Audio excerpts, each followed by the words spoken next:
Hey, this is Josh with Wintex. Going to show you how to completely disassemble the Wintex 1000. First thing you want to do is get the machine flat on a bench. Run the drilling head all the way down. If you don't know, on your Honda engine, there's solenoids on top. The little button right inside can manually move the drilling head up and down.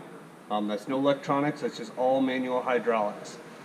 So once you get it flat on a bench, run the drilling head down. First thing you want to do is remove the drilling head. To do that, you flip the machine on its side, and there's 4 bolts that attach the chain to the drilling head. 2 here, and there's 2 up here. You remove those.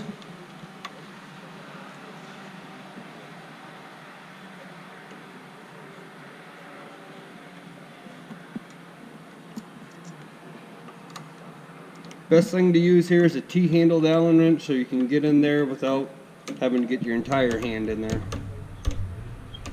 All the bolts on this machine are metric, so make sure you have metric Allen wrenches and regular end wrenches.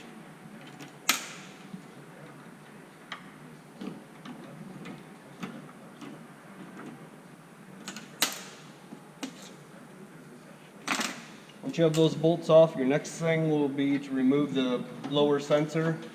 Just 2 thumb screws that spin off. Then flip your machine back down. Drilling head's loose now, so you can just push it up with your hand. Get the cable off the roller, and then just slide the whole head out the bottom. To remove the rest of the guts, the first thing you want to do is get the piston unattached from the black mounting plate. There's a set screw on the old ones. Newer machines come with a lock nut. So you just remove the set screw, and then use a 22mm wrench to get the nut off.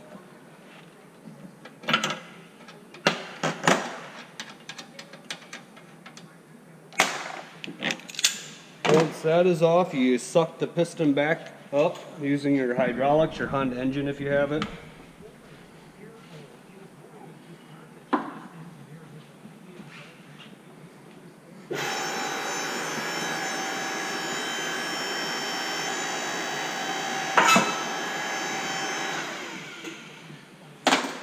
And then you remove your chain.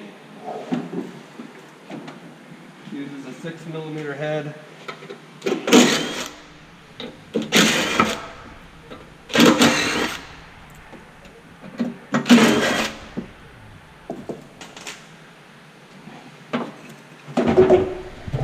Once the chain is loose, just wiggle it out.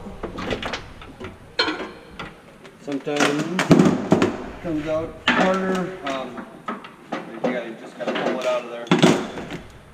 Once your chain is removed, last step is just to remove the line of bolts along here. If you have this style of bolt, you're fine to use an impact with. If the head is mushroomed over, you won't be able to use an impact. You have to use just a hand Allen wrench.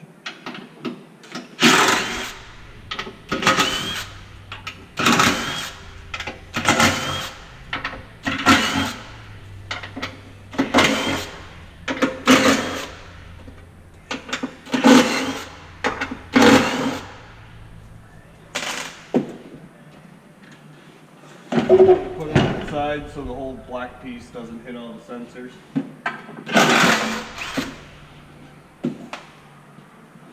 Once that's unattached, you just pull it out the bottom.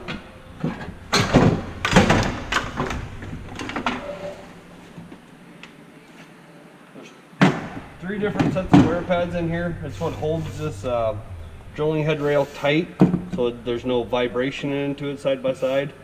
2 on the tower rail. Right now these wear pads are old. You should never be able to move it that easy. You should be able to move it with your hand, but it should be a really hard push to get it to move.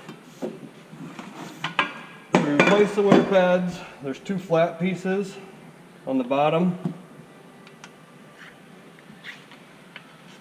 2 of the big wearing surfaces, and then there's 4 smaller ones underneath these bolts.